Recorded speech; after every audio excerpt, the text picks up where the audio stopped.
ಸಾಲ ಕಪ್ ನಮ್ದೆ.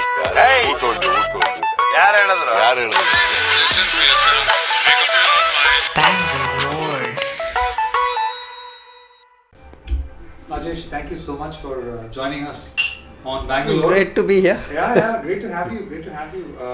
You are a complete stranger to me.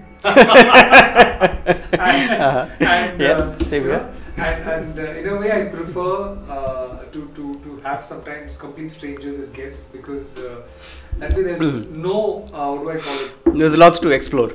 There's lots to explore because I have no idea who you are. I don't know what you do. So it's genuinely a fresh and what can I say, a freewheeling conversation. Yeah. Anyway, thank you for coming. Thank you for taking the time and no problem. to sit down and have a chat. How long have you been in Bangalore? I've been in So Bangalore. You're a Bangalorean or you're from? No, not a Bangalorean. I've been in Bangalore since the end of 2007. Oh, okay. So that makes it more than 14 years. Okay. Yeah, Closing that's a long time. on- And is Bangalore sort of? Are you here to stay or? Yeah. You're here. Okay, so Bangalore. Yeah, is home. pretty much. Bangalore Yeah, is pretty much. Was So- that your plan when you came to Bangalore, or was it something that happened by chance? So basically, I grew up in Jamshedpur. My dad was a Tata Steel guy completely. Okay. So he was with them for almost 30 years. So I work with espncricinfo. I joined them when I joined Wisden actually. Oh my goodness! Wow. Okay. So I joined Wisden.com towards the end of 2001. September 2001 was when I joined Wisden. Wow. And at that time Cricinfo was separate and Wisden was separate. Wisden became Cricinfo? Wisden became Wisden bought Cricinfo Okay. in 2003. And Wisden was a foreign company, not an Indian. Wisden is the Wisden Almanac. Right. They bring out the Wisden, the same book. yes. Okay. So they started an online portal. So our editor was in London and we had a small team here of content And what did writers. you join as? So I joined in the editorial team. Okay. And I joined from advertising, which was where I was Okay. earlier. Were you a writer? What were you doing? No, I was in servicing. You were in servicing? Yeah, Wow, okay. so not so wow. And which year was this? 2000. So I joined FCB Ulka in 99. 99, okay. And terrible time to join advertising also because that's when that .com bubble burst.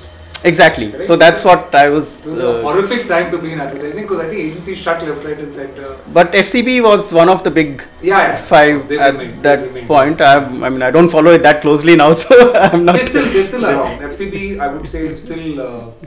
It would be in the top 10 for sure. Maybe even top 5. I don't know. So that's when Tropicana had just come into India, and that was the account I was working on. Nice. And also, this was I was picked up from campus. I was at MDI Gurgaon. Okay. That's So where I campus did my. placement, FCB that's was where- the first job. Yeah. So first job was in service. In fact, my summer training when I was at MDI was at HTA. Oh, okay. And with Star Sports And what as the client. What did you study in college? In college or in? Sorry, your post was marketing on.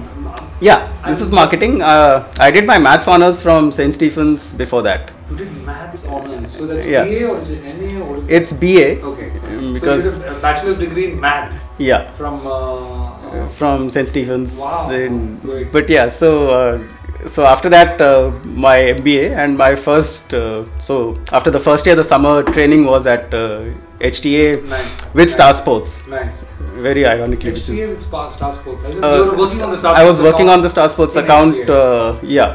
So some nice. market survey shit in Delhi, Gurgaon at 45 degrees temperatures in June, in May and June. Market that was. research, And then I joined FCB from campus. Okay. And they were the only agency which actually does a 3-month training program for the joinees. So this was things that it was called the Star One training program, and those days when advertising had money. I know. I mean, They but could do all that. none of them used to invest so much in freshers out of college kind of thing. Absolutely. So we had so it was like another extension of MBA for 3 more months. where we had sort of classroom sessions in Bombay. So this was in Bombay, in the main Nariman Point office. Okay. It's a beautiful office. Very nice office. Yeah. Ulka, Mumbai. Oh yeah, beautiful office. All of them, Low, Ulka, they all have Nariman Point, gorgeous offices.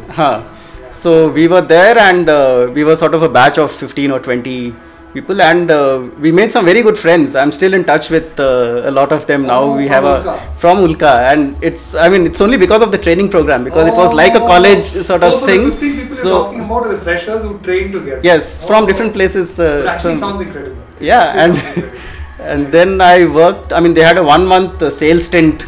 So you go with a salesperson and see the brand. So I was with Lever Johnson. Nice. At that time they had some mosquito repellent and some stuff and all of that.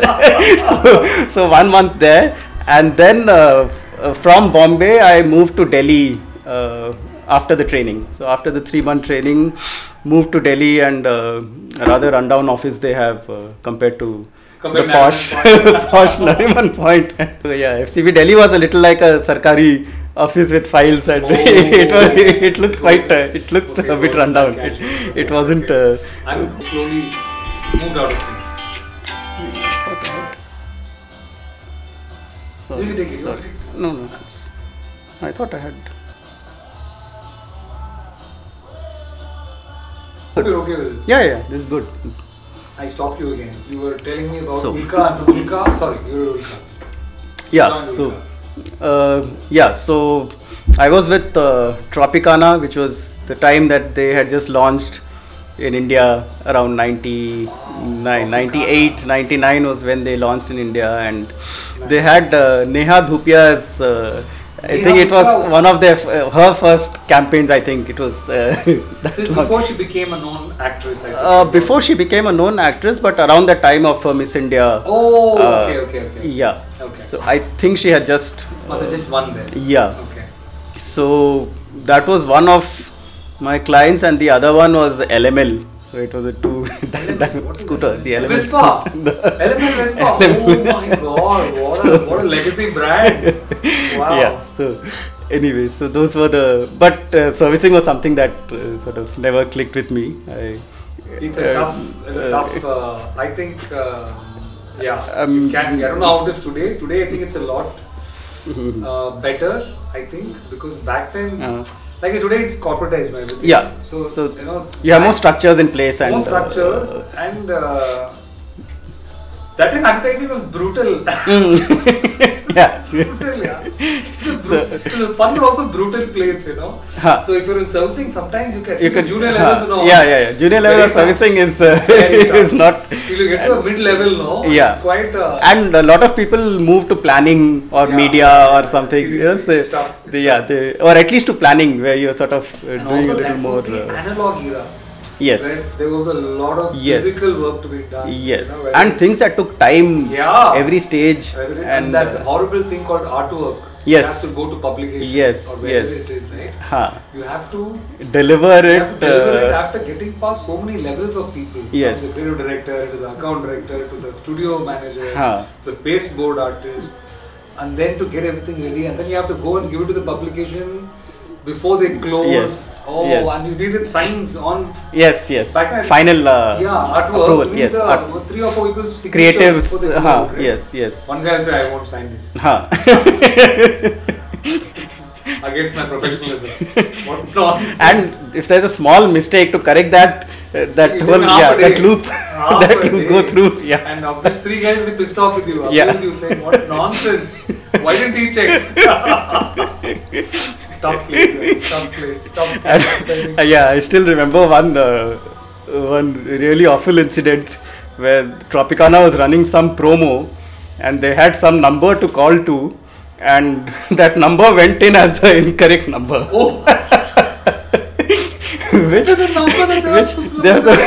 which unfortunately was also a valid number.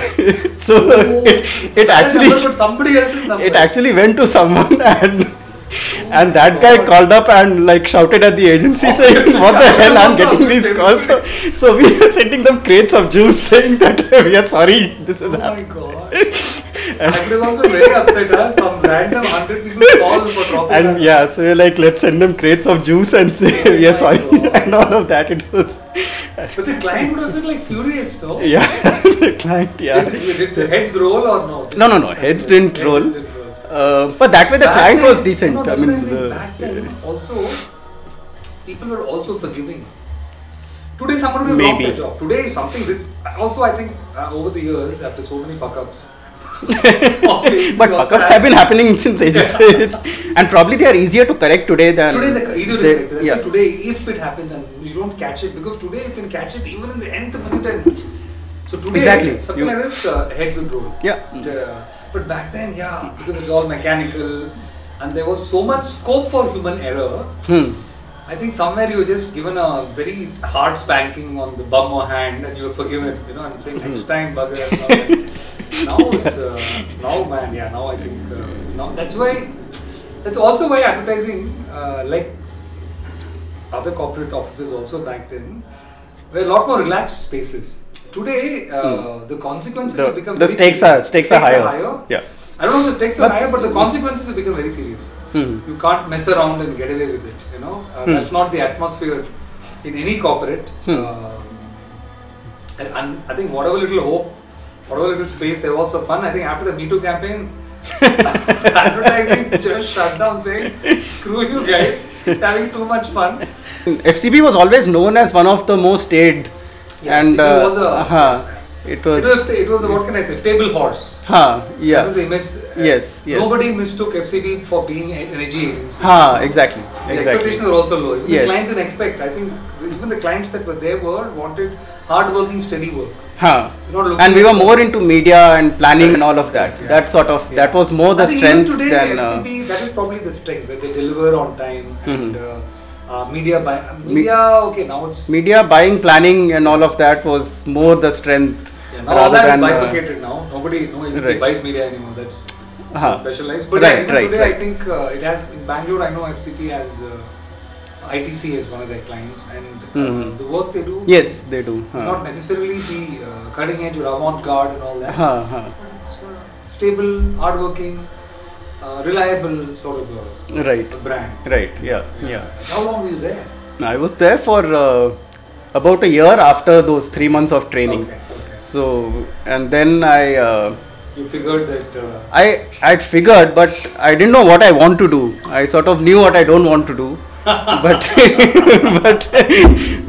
I mean, at that point there was... I wasn't like actively looking for... Like you weren't looking out, but you were sure that this is not it. It's not going to be a long term. I mean, it wasn't something I was enjoying, but then cricket happened very, very accidentally. So this was when I was in Delhi in 1999, 2000, end of 99. So I had this school friend of mine who I used to visit in Panchsheel Park and old friends. So weekends I used to go there and stuff. So one day he just casually said he has a cousin who is working in a place called Zoom Sports in Singapore. They had multiple sports portals at that time, and that was just before the .com bust. So he said that they are launching a cricket website in India called Zoom Cricket.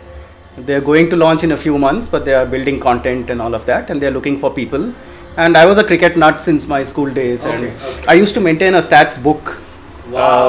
Obviously pre-internet and all of that, so I used to maintain scorecards and scores and maintain handwritten. In a diary or so? In a book, sort of, and have 2 or 3 volumes of that, scorecards of every match, and then averages at the end of a series and career averages and all of that. You had a database, your own personal database of the cricket stats. Yeah, because you get all of that now on click of a button on Cricinfo. So none of that was available then, and if you had to go back and look for one score in Barbados in 1984, you'd have to go for a Sports Star of that issue, or we used to subscribe like what a magazine. From the late 70s we used to have Sports Star, because I have a brother who's 4 years older. And he was a cricket nut as well, so that's where it passed on to me. And we used to listen to radio commentary in sort of 1980, 82, ABC early in the morning. 82. So at that time, obviously with 1 year work experience and Oh, you'd already been working for a year back. You were already in Ulka, huh? Okay. Yeah. So I had worked in Ulka for a little more than a year after the training. So this was towards the end of '99 and end of 2000. Sorry. So I said, "ठीक है, I mean, I'll give it a shot." Nice. And I mean, at that time you are like single and you don't have any other sort of responsibilities. Did you thought of doing this on the side or you leave this? No, leave this. Well, I think it makes sense because one thing is, I think even back then, I suppose there wasn't too much creativity in servicing, right? So if you're somebody who had a creative outlet that you needed, I suppose, and if you love cricket. Writing cricket must have been it was a no-brainer. Yeah, no-brainer. It was absolute no-brainer. And I mean, I was just like, if you're a writer in the agency, you might have still had to consider, okay, what is long-term money, what is the long-term future. Since you were servicing, I think someone's paying you to write about cricket. And the pay was much better than. I imagine on top of that, they're paying more. I mean, much better as in about 30% better or so, which is anyway, right? And because advertising anyway is bad paymaster, especially in the early. Early stages of first 10 years. Actually, I don't know how things have changed or not, but back in the day, the whole thumb rule was first 15 years will be underpaid and the next 15 years will be overpaid in advertising. That was the thumb rule. So I was far away from the first 15 years. So and even among the campus recruitments, this was one of the lowest. And even compared to ad agencies, I think FCB was on the lower side. Because I know that Rediff and if you ask Ogilvy, they say, no, Ogilvy is the worst paymaster. Somebody from HTA, no. They are the worst paymaster. Hey, man, I can't say they are the worst. Depends on who you ask. Because there were a couple of top three in that also, I'm sure. Agencies had come to campus. Among them, 2 or 3, this was lower. Oh God. Anyway, sorry. So it's not to. Gives you an offer to write cricket. And you said yes, I will do and this was in a very sort of laid back and chilled out atmosphere. This was like a 4 BHK place in New Friends Colony in Delhi. I don't know if you're familiar with Delhi, but this is like one of those old nice places of Delhi. And they had rented a big 4 BHK bungalow which had a room on the terrace which they call Barsati. So you could sleep there, and for Australia matches you wake up at 4:30 or 5 o'clock in the morning and come down in your pajamas and log in and sort of work. So it was like that. So it must have been quite edgy for that time, no? But I mean, I didn't care about the edgy part of it. I was like, shit, this is cricket, and I'm getting to write on it. I'm getting paid for it. Cricket, watch cricket, and write cricket, right? And I had there were a couple of other guys in editorial. We had a team of 3 or 4 people, that's it. And then we had accounts, and it was a small team of 8 or 9 people. And they were really good guys, and they at that time they really encouraged me and said that you're good and you can continue this and all of that. So that was nice, and it was very friendly. So I just they hadn't even launched their website officially, so it was all at a very nascent stage. But I said, ठीक है, I mean, I'm writing cricket and पैसे मिल रहे हैं, and ठीक है, and I'm single there in Delhi, and Delhi anyway was where I had done my college and then my MBA. So I had friends there. Like a sweet deal. And I had friends there and all of that. So weekends or you catch up, and of course once I moved to cricket, I mean the weekends sort of go away because you may have matches on a Saturday or Sunday evening, and you're working there and all of that. But at that time I didn't care because then you get a weekday off, and absolutely. PVR is completely empty on weekdays morning. You can go in and watch a movie there and all of that. So it was fairly chilled out. But the sad part was that all of this sort of came to an end in about 4 to 5 months. Oh my goodness! That's because all. This dream lasted only 4 to 5 months. Yeah, because one fine day, and it happened just like that, just after New Year's sort of thing. We had a nice get together with friends and all, and then sort of one of the very early days of Jan in 2001, they said, sorry, Tata, bye bye, .com bust. we don't have money. we are shutting down. We are not going to launch. And this was like a company which was based in Singapore, Zoom Sports, and they were into betting and they were heavily into F1 and golf at that time, and football. So they had a decent thing going there. But I guess they wanted to make a foray into the cricket market of India, I suppose. And I guess at that time the money's dried up, and I think they wanted to consolidate. Clearly they were in the right direction. But I suppose the timing was just... the timing at that, it was... Because today in hindsight, the idea was not wrong at all. Completely. Right? And because at that time only Cricinfo was correct. a big cricket site. Cricinfo existed back then. Yes. Yes, it did. So they literally said, you have office infrastructure, you can make your CV.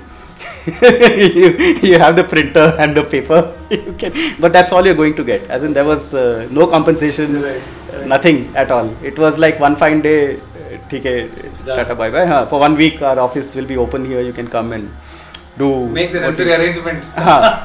So literally, it was like one day I'm working and have a regular job and all good. And you're on top of the world. Having fun. And you must have. It's always brilliant when you are getting paid to do something you like to do. Right? So you consider yourself lucky because not everyone gets that. And I'm sure you had some friends who were like really jealous of. You came from servicing. Exactly. So the contrast must have been It wasn't like moving from another job I liked to one more that I liked. An experiment. A job that you clearly did not like. And moving to So like you say, I mean, it was only 4 months, but I still look back on that time quite fondly, and I mean, looking back, it sort of set me up for what I'm doing now. So it wasn't all waste, or I mean, far from it. It wasn't. But so at that time that happened, and I was like, suddenly. It's also ironic, right? If this weird 4-month thing had not happened, your life would have gone other course. Yes. In a way. Yeah. I don't know what happened after this, but if this had not happened, you may not be here today, right? Yes, totally. I mean, I still that friend of mine from school still tells me that you're doing what you're doing because of me, and because of my telling you my cousin is doing this and all of that. A friend of his cousins. So it was a long connection. A long connection. So your career happened, because of a friend's cousin. So then by then my father had retired from Tata Steel, and they had moved to Bangalore. They moved to Bangalore in '98. So they had taken up a place in Vijayanagar and all of that. So I mean, I had no option but to pack up and come home, which was then Bangalore. So from home was Bangalore. Oh, your parents had moved to Bangalore. So my father had retired from Tata Steel. Bangalore was the place, no? When back that generation. Also because we had relatives. My had family. So my mama, my mother's brother, we were very close to, and so he's a professor. He just retired. He's in Indian Institute of Science. That good. So you also came to Bangalore when your dad moved here, and you lost the job. So I moved here in 2001, which is when I lost the job in Delhi, and obviously there was no point staying in Delhi, and there was nowhere else to go.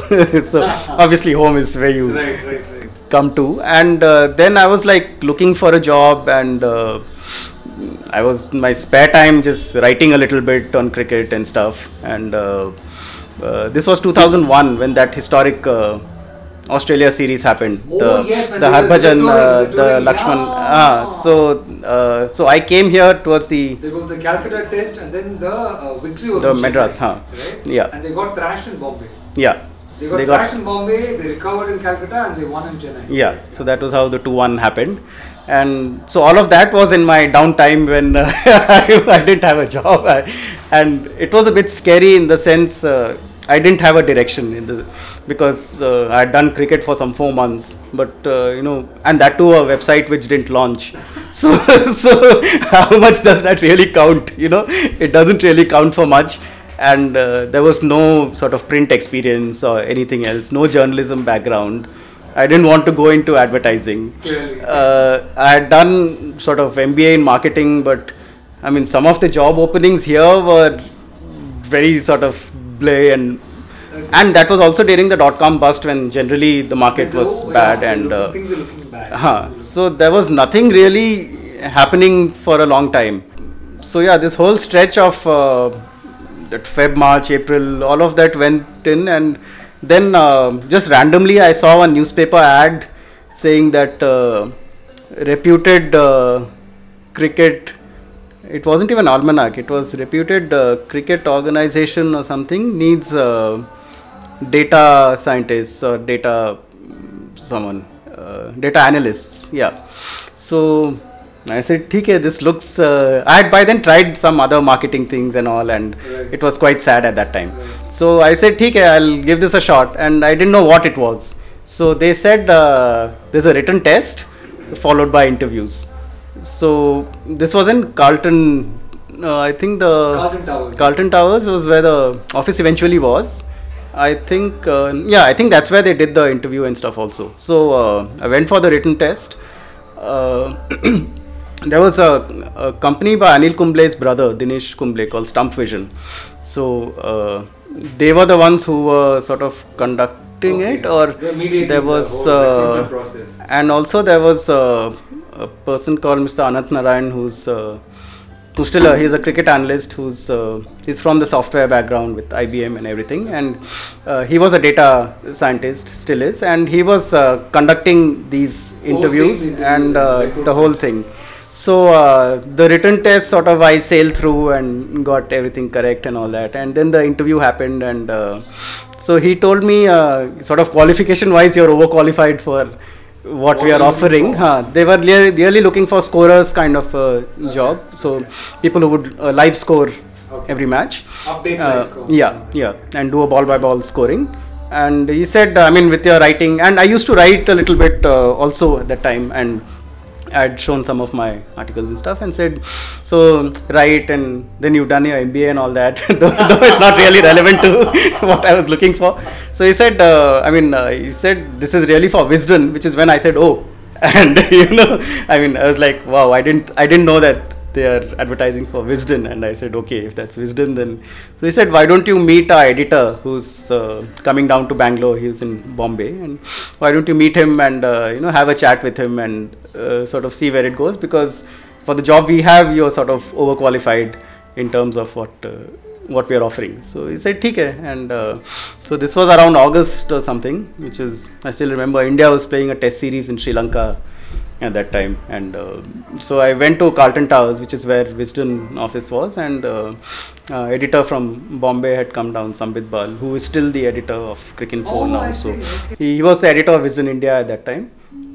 So he came down, and we had a chat and all that, and he's also a very nice guy and easy to get along with and all of that. So eventually he said, see, you don't have a job anyway right now, so what is the harm? You come to Bombay, and we have openings anyway. And he'd seen a couple of pieces I had done. The job was in Bombay? The job was in Bombay. Okay. That's where he was based, but we had the scoring team in Bangalore. Okay. So the scoring used to happen from here, but the other editorial coverage used to happen in Bombay, and there was also a team in London, obviously, nice, which was the headquarters there. And right. So we had people in 2 or 3 places, and but it was sort of a small, very small team and skeletal stuff. Okay. So he said, why don't you come down to Bombay, and we'll see for 3 months how it goes, and then we'll sort of take it forward after 3 months.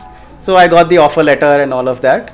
And I said, wow, Wisden. And that's, from where I was, like, just before that interview. If somebody who loves cricket, the idea of working with Wisden is pretty cool. Right? Oh, absolutely. Wisden is like How young were you at that point? 23, 24? What was your age? Little older, about 26, 20. Yeah. Then going to Bombay working with Wisden. Yeah. Yeah, absolutely. So, again, that was like, and thanking my stars, and I said, chalo, and again, not great salaries. In fact, a drop from what I was getting at Zoom. And the 4 months, the dream. Yeah, a drop from there and living in Bombay alone. Yeah, versus Delhi. Yeah. So, settled into the work fairly comfortably. And that was when in 2002 there was a West Indies India series in the West Indies that happened. So there were it was a 5-test series.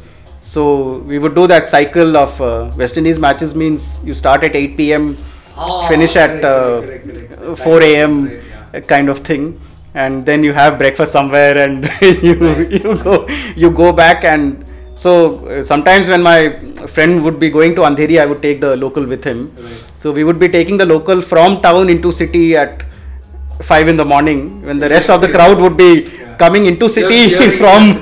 So you'd look out of the window and see crowds sort of stuffed into, and we are like, oh, bye, enjoy your day sort of a thing. But the problem was between tests you would have 4 or 5 days gap. So as soon as you settle into a regular sleep pattern, you have the next match coming up and you get into, so your sleep and all of that goes for a toss. But at 26, 27, you don't care. And that's, after 40, 45, you would say that, you don't want to do that. But those were fun days. And then from there, from Mahim, I moved to Prabhadevi. Again, just looking for a better place. This is also close to Worli only, no? Yeah. Which is a little closer towards my office, towards Worli, towards Mahalakshmi. So after the Mahalakshmi and all of that, then the Wisden Cricinfo thing happened in 2003 after the World Cup. Wisden bought Cricinfo at that time. So it was basically a marriage of, Cricinfo had a width of coverage. They did a lot of matches, scoring, and if some match is going on in Timbuktu, you would probably get the scores on Cricinfo. And Wisden used to be, if I may say so, a little pompous in terms of, we are the final word and sort of. The authority figure. We used to have match pieces and reports called the bulletin and the verdict, which is like the bulletin is the match report and the verdict is like the Wisden verdict on what. So there's always a little bit of, we are the ones who know, and we know what we are talking about kind of thing. And we had also gone subscription model for Wisden.com in 2001, which was totally the wrong way to go about it, as we sort of found out much later, because people don't pay for content. Even then, then was even lesser. Okay. So I think then the idea of paying for some internet content was non-existent. Buy my sports star. Exactly, it was non-existent. So so our breadth of coverage was not so much. It was fairly. We did international matches, but we did very good in-depth stuff in terms of the quality of coverage and what we did. So we did little, but we did it really well. So I remember the pieces that we did would go through like 2 or 3 sub-editors who would, and I don't know if you read Stephen Lynch, he does a column called Ask Stephen, which is like he's been doing it for 20 years, basically question answer sort of thing. But we had people who really knew their grammar to cut it short. Really good writers who knew how to structure pieces, and so if you did a piece, you would send it to them. They would send it back with red marks, red cap, remarks in capitals in red letter saying what is wrong and what should fit in where and all of that. In terms of structure, content, grammar, everything. Nice. So the grooming was at that level. Which they had really good writers. So one generation before us, good writers. So Lawrence Booth, who's now the editor of Wisden, the almanac, was a colleague of mine. So we had so they're really good guys, and they really knew the cricket and they knew the language. I remember Michael Holding, we were together in the 2015 World Cup. I was in Sydney to cover that. We've got to get to these stories. And we'll run out of time. But so we were doing the 2015 World Cup I did from Sydney. ESPN had the rights for the Caribbean market. So we had pitched a tent in Sydney near this one. What is the harbour, the Sydney harbour, and it was a studio outside. Okay. We had pitched the studio at Sydney harbour, overlooking the Sydney harbour and the harbour bridge and all of that. And so we had Ian Chappell and Michael Holding and as Michael Bevan and Martin Crowe, which I really relish. Those are memories that So Holding was someone who completely rubbishes T20. A bit of an old timer and old school thing, but from his legacy. But he says this is not cricket, and call it another sport. you still need skill sets, but it's just not. It's not what we cricket. Understand. As what skill. Cricket was. Yeah. Like okay, let's put it this way. It's not the sport Mark Waugh played. Yeah. You know. I mean, like for a player to excel at both Test cricket and T20s is so difficult. Yeah. Because in one you need to keep repeating the same thing again and again. Like in Test you need to keep bowling that fourth stump, good length line again and again. In T20s, if you do that, it's the death of you because you are predictable and you. Yeah, 2008 was the first T20. 2007 was the World Cup. First T20 World Cup. Yeah, which I also covered from South Africa. Oh my God! What are you saying? I was there in Johannesburg when Chris Gayle hit that 100, the first 100. First T20 100. Yeah. And everything was sailing over our heads, and we were sitting in the press box in Johannesburg, and like everything was sailing over. And the India-Pakistan tie, which was decided on a bowl out and all of that. That was a crazy match. We didn't know what to write because it was also quick, and I mean everything was happening in a blur sort of a thing, and we were like sitting in the press box and figuring out what to. Also, the first time we sort of saw Rohit Sharma, and I remember writing that he's the next sort of big thing in Indian cricket in 2007, and sort of I mean one of the but Rohit Sharma also had an interesting career where he shone brightly. There was a phase where it looked like he'll go the Yuvraj way, where he will live up to his potential. The last 3-4 years has been sort of a real comeback for him. Right? The way he's developed as a test match batsman the fact that he's the test captain of India. At one time, he was slaughtered just like Yuvraj. He's a great player who will never make him test. Yes. He's worked hard to make it as a test player. Yeah. As an opener. I mean, as an opener and now captaining the side, I think, life. But opener in the test team is the most difficult. Opening in ODIs is much easier. Opening in tests is really tough. And he somehow clawed his way back to after being in a place where people thought it was not his cup of tea, just like Yuvraj, right? Yeah. Interesting guy. I mean, he's moved out of his comfort zone and one of those fittest guys at Kohli. Like, if you look at this generation, Rohit Sharma is probably one of the few guys who's an old timer in that sense. And not as fit as the others. But all the new guys are fit, They all have six packs. And narrow waist. He does his thing and he says, I will get you runs. This guy is one of those old school guys. I don't even go to gym or something. He looks like he's melting his parathas. I'm sure he does his stuff, but he's not that, who swears by fitness and who swears by... He's not doing one arm pull-ups and all that, He's clearly not doing that. But, he's really worked on his game and sort of moved beyond his comfort zone to excel from ODIs to excel into tests as an opener against Anderson and Steyn and all that. He's not... he's worked on his defense and, he had holes in his game which he's plugged. So you know what, we spoke about everything. When did you go to Bangalore? Let's not forget it. We always spend 2 hours. Let's go to Bangalore, boss. Let's get to Bangalore. How did you get here? Oh, but I told you. After Bombay? So that's the... So Bombay. Prabhadevi, you were having fun. So then, we moved to... no, Michael Holding was much later. That was 2015. This is 2005. So Bombay continued till end of 2006. 2001 to end of 2006. And I was also there during the floods of that July... there was one very bad... 2005, July 26th. And so you moved here... lock, stock and barrel 2003? 2006, end of 2006, 2007, And you never, and you stuck to the same job?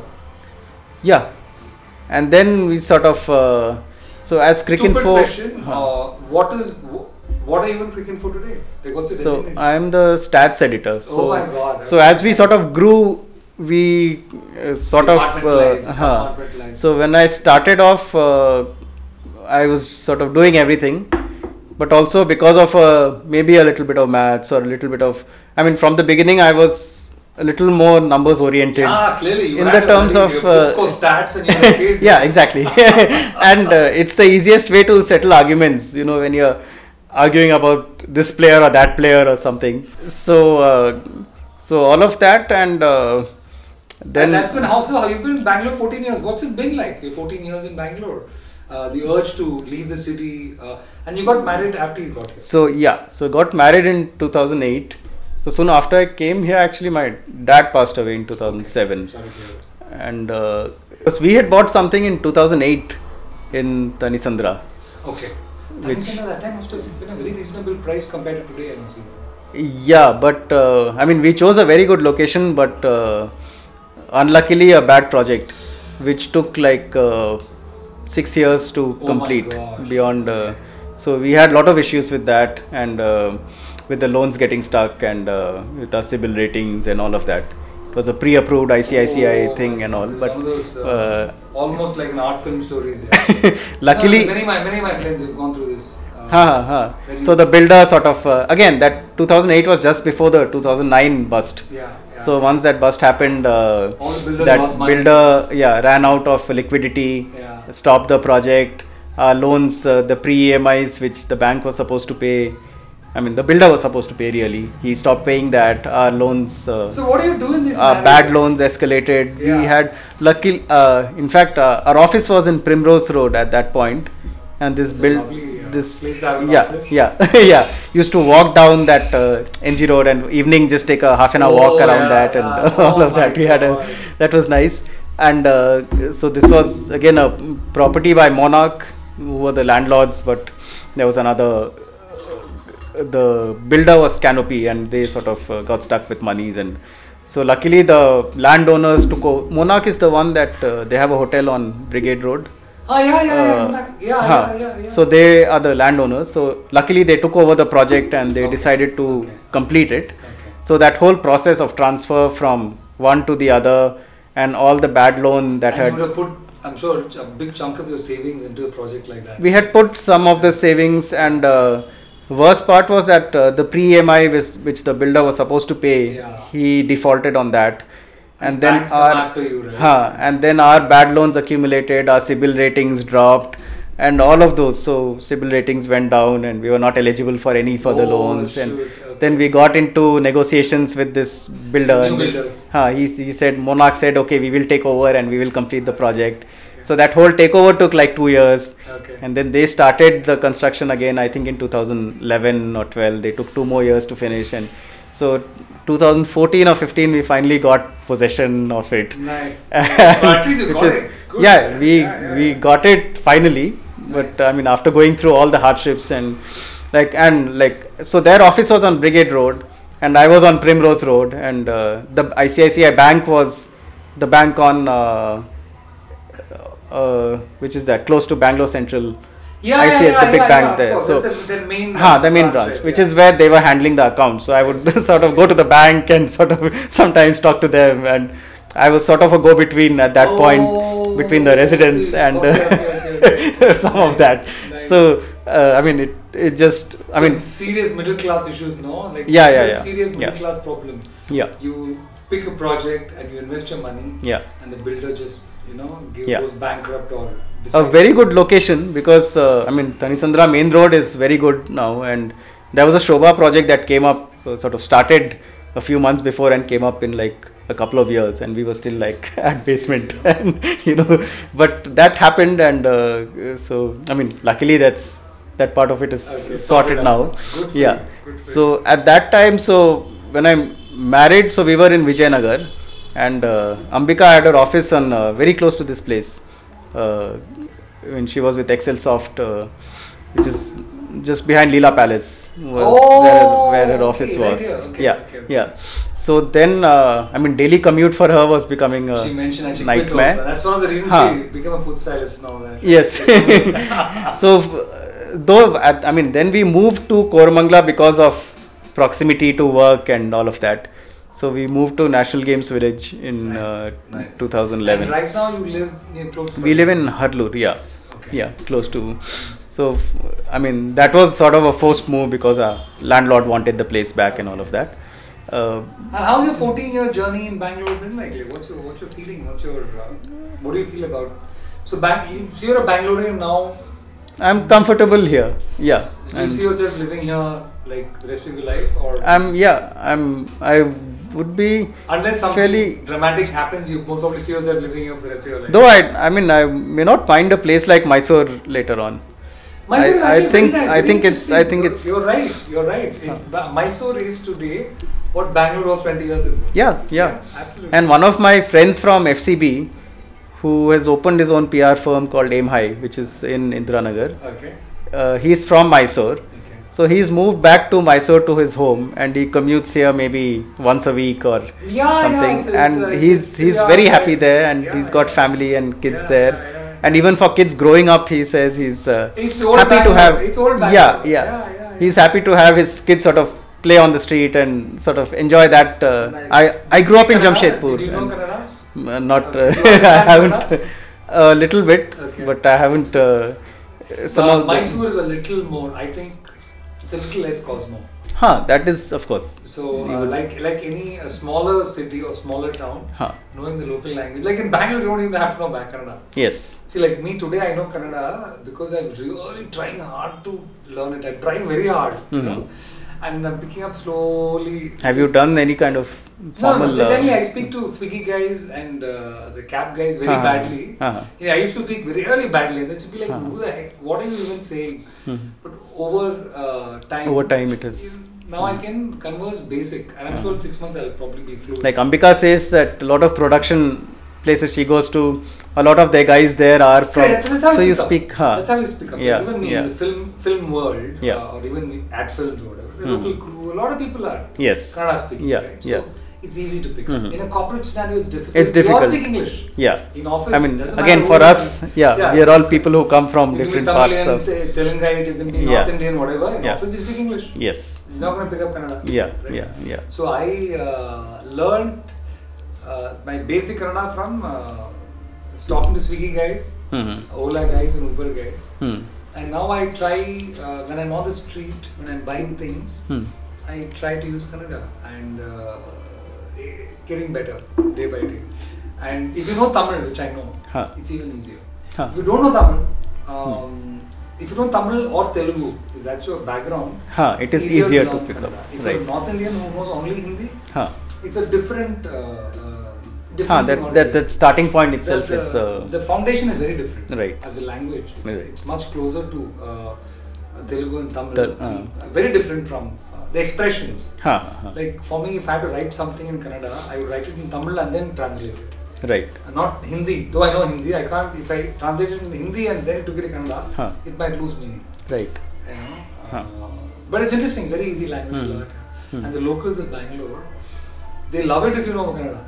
Yes. Yeah. If you know the whole reaction changes if you speak. If they know you're a non-Kannadiga, who's learned, they appreciate it so much. Yes. They're like, hey man, they forgive you your mistake grammatically, whatever. They're like, hey, you're one of us, dude. Come on, at least you're trying to learn our language. There are a lot of people from North. I think that's true in any state. If you try to speak that language, any state, also more so in Karnataka, because Karnataka are actually very soft people. You know, they're very soft, and actually, in fact, you will not believe Bangalore.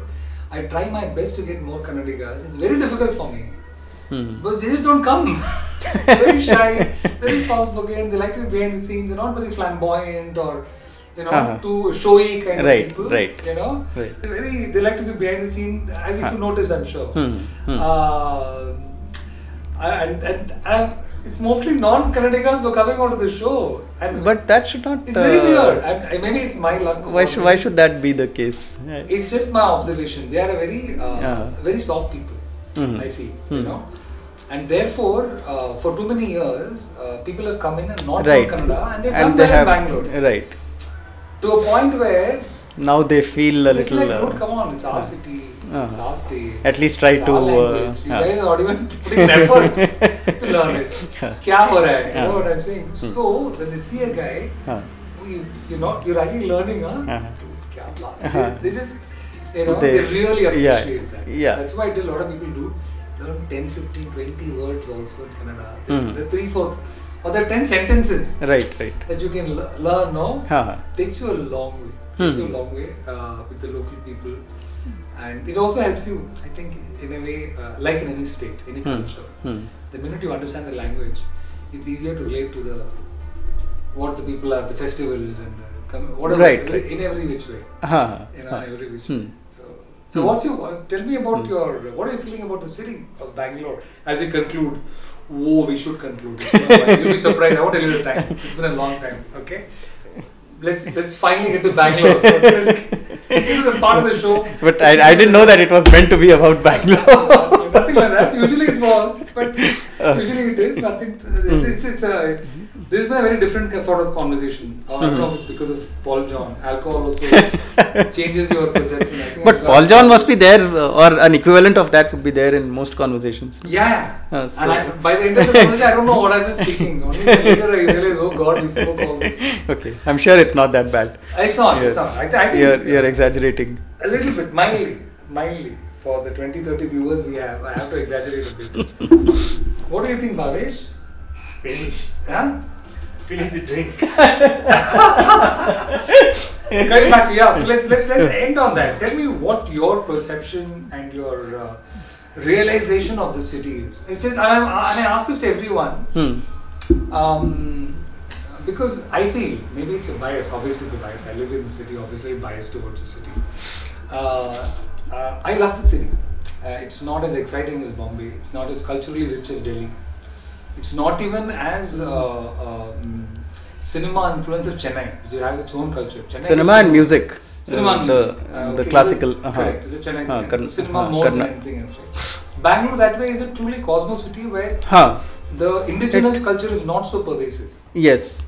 You know? So you can be what you are, sort of a thing, without having to. It is the one city in India that I feel where you can really be from anywhere. Just chill the heck out.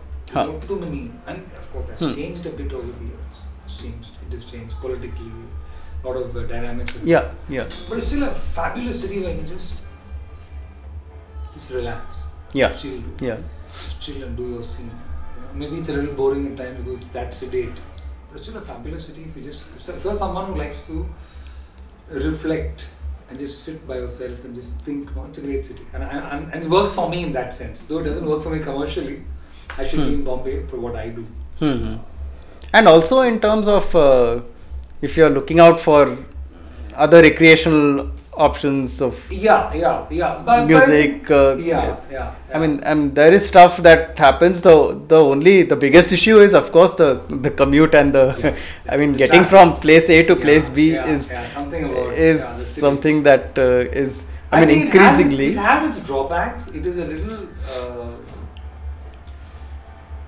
I don't know. It has its drawbacks. Especially for us who stay sort of towards one corner of the city. It's I mean, not completely a corner. It is, you still have Electronic City beyond where we are, but coming towards this side of town, or we need to sort of think twice and figure out whether it's worth it. You're still in Bangalore. Why? Is it because of convenience, or is it because of commercial reasons? I'm sure a person like you could easily find a job in Bombay or Delhi, right? But I'm sure it's a. I'm just trying to. I mean, apart from the job and my wanting to do it, and I mean, then the people I'm working with and all of that. I mean, in that sense, I like the city, and do you miss being in Bombay? Which you left many years, but you left Bombay 14 years ago. Yeah. You were much younger then, so I would enjoy Bombay if I had a place to stay at the cost that I'm paying for the place to stay here. I mean, it's just incredibly expensive to just to live there. That's the beauty of Bangalore, right? Yeah. Even today, you can afford anybody, almost anyone. A place close to your workplace. If that's what you want, you can afford it. You can afford it. Yeah. That's one of the beauties. Yeah. No matter who you are. Yeah. And of course, accommodation changes according to, and it's not cheap. Bangalore is by no means cheap anymore. But yeah, even today, if your priority was a place close to office, wherever office is, you can. I think cost of living is expensive here in other ways, in terms of, I mean, prices of food and vegetables and stuff like that. Yeah. So, I mean, the cook who comes home, who's from Bengal, she talks about prices in Calcutta versus prices here, and how much you are paying 3 times what we pay there, which is true. But in that sense, are very different, because Calcutta, I think, which I've only been there once, beautiful city. Anybody can afford to buy food, and anybody can afford to eat. Yeah. Right? It's not expensive. Yeah. Not the people are go starving in Bangalore. That way, luckily, the city, I think, has enough income to provide for everybody. But yeah. But in certain pockets and certain areas, because of IT and all of that, I mean, the rates typically go up for all the services. No, but what I like about Bangalore, and all of everything goes up, but everybody can afford it also, which makes The house helpers in Bangalore get paid more. Yes. Dog walkers. The whole ecosystem is in. There is some stability in that because of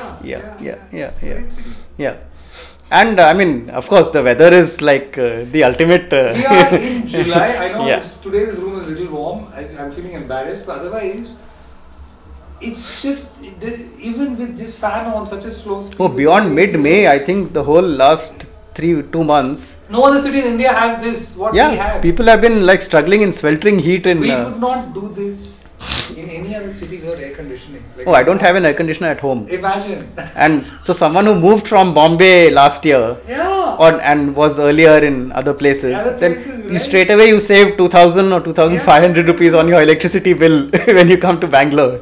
You don't need an air conditioner. Before I end, I realized we've spoken a lot about many things. There are some interesting things happened as your job, one or two things, or at least one thing, like your holding story. It as part of your journey as being a sports writer, as being a cricket writer, right? As being part of Cricinfo, which espncricinfo, which to me is in my books the number one cricket website in India. It must have been really an exciting journey that you must have had for the last 14 years or 15 years that you've been there. Tell us at least one story and I'll let you go. I'm going to end this podcast. Tell me one interesting story from your many years of working for the company and I'll let you go. I mean, this may not be a sort of. I know you have many, so just anyone. I mean, it's not exactly a personal story, but it's more about Cricinfo than about. It was about a squad being named, and I think this was when Anil Kumble was captain for that brief period that he was, and there was some squad announcement and. Apparently we got a name wrong and we put out something as breaking news about a player's name and soon after I think there was a press conference or even before that Kumble was asked informally about some player and why this guy is not in the team and Kumble said, but isn't he in the team? He's on Cricinfo. If he's on Cricinfo, he must be there. And apparently he wasn't. So it was an error which was corrected. But for that brief moment while he was there, so he had seen it and he said, if it's on Cricinfo, he must have been there.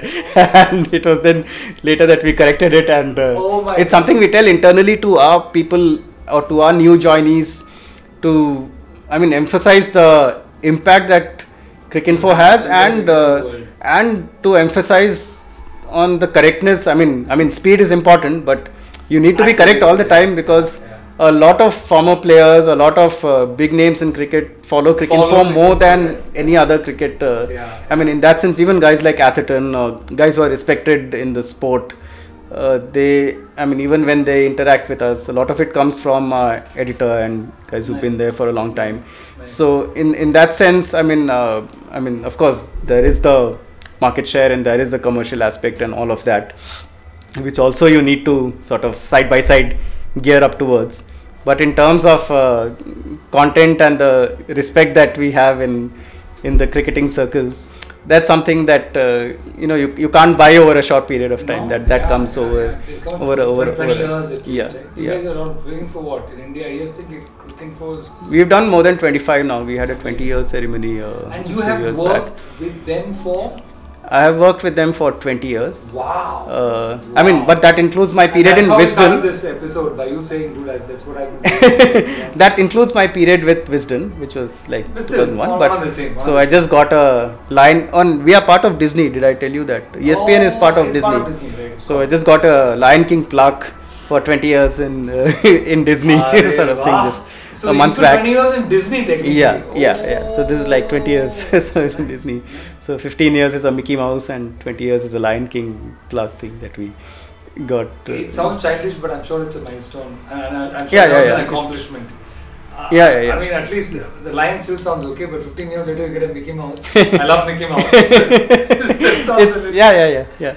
And the other thing is, of course, interactions with guys like Michael Holding and Ian Chappell and guys like you have revered and from when you are a kid, legends, right? They are real legends of the game and absolute legends of the game, and they sort of interact with you almost on an equal. I mean, you're conversing with them on like Michael Holding. We were staying in the same hotel through the entire World Cup from Feb to end of March. So for 50 days we were in the same hotel together, having breakfast together. Nice. And Martin Crowe was one of. I mean, just interacting with him again, very down to earth, and these guys are also easy to get along with. I mean, it's almost like the greater you are, the more humble and the more even with Rahul Dravid, he would ask you things about your life or your. It's not like you ask him about his things, but he would also inquire about you and ask about what you do. And I think you're in that position because you have this opportunity of working with this organization. Like Rahul Dravid, I remember when we were in Australia for the same World Cup, and he came to Australia only towards the end of the World Cup. He was doing some TV stuff towards the end, and I think one day break I had, and I was sort of shopping and bought some CDs and DVD and some stuff. And Rahul had just landed in Sydney at that time, and we bumped into each other in some sort of mall sort of place, and he said, "Oh, yeah, what are you doing here?" And we sort of got chatting and said, "What have you bought?" And there was a Billy Joel DVD, and we chatted about that for a bit and about what music he. So it's like that, and I mean it's very easy to sort of have a conversation with these guys. That's wonderful. I think you wouldn't be having this conversation if not for the fact that you work for this organization. Yeah, exactly. That is so intertwined with cricket. Yes. Across the ages. Yeah, right? yeah. So I look back on the days when I had that stats copy notebook when I was in class 4, 84, 85, 1984. To what you did wow. Actually meeting those guys that I had sort of written about. Actually, think about it, it's crazy. Yeah, and that was in class 4 in Jamshedpur, and I mean obviously there was. At that time, everyone would be an engineer or a doctor sort of thing. You do engineering or medicine, and but you're sitting and doing stats of cricketers. Yeah, that has become your career. Yeah, that's become it's totally crazy. And anyway, so I think we'll have part 2 before. I hope I didn't bore you. No, not at all. I just feel like we haven't covered enough. I feel like we've just scratched the surface, but I think that's a true. No, but I think that's and like a little bit of water. I don't think. Oh, neat. That's neat. Okay. I'll get some more water. No, anyway, that's okay. On that note, thank you so much. It's been a very interesting and freeing chat. I've had a great time. Cheers to that. Hope I've had an absolute ball. I hope someone who's spoken to Holding and Dravid and all those other guys, I hope you didn't have too horrible a time. Oh, absolutely. Sitting in this room. Paul John took care of that. Yeah. Thank you so much. See you soon, and all the very best. Thanks so much for having me. Thank you, and all the best to you too. Yes, thank you. Bang.